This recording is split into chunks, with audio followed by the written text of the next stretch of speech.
So now that we mentioned today non-Jews and how this laws of Teshuvah apply to them, so this famous statement from Talmud Nida 30b that says that while still in the womb, the fetus is taught the entire Torah, and then an angel makes him forget it before he's born, right? Yes. Does it apply only to Jews, to Jewish souls, or what about the non-Jews regarding this issue? It's a very good question. I'm not sure. So in a Talmud, usually, so we see in our books, most of the things,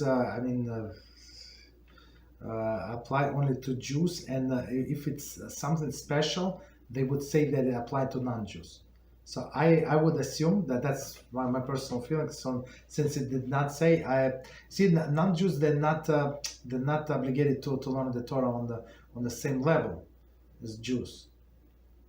You understand? So I would say no, but I'm not 100% sure.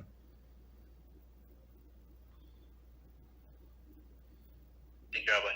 Yes, because when a person, when the Jew is in the process of doing Teshuvah, I've heard this, that when they hear the Torah, they feel this familiarity. They feel familiar with these things. They feel like they're being repeated something that they knew from back in the day, from before. But some non-Jews, like, they show virtually any interest in regards to this issue. So I don't know. This has to do with the whole issue, perhaps.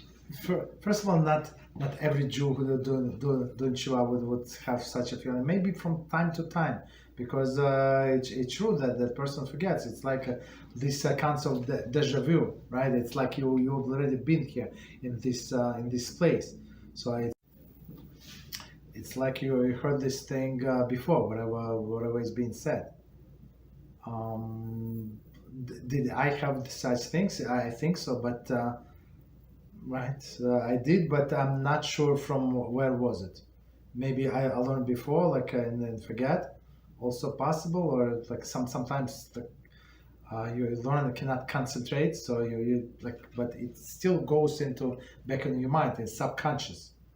So that's also very, very important to know. So when a person dies after 120 years, he goes to Shemaim, and he gets to learn all of the Torah that he actually tried to learn and could not understand.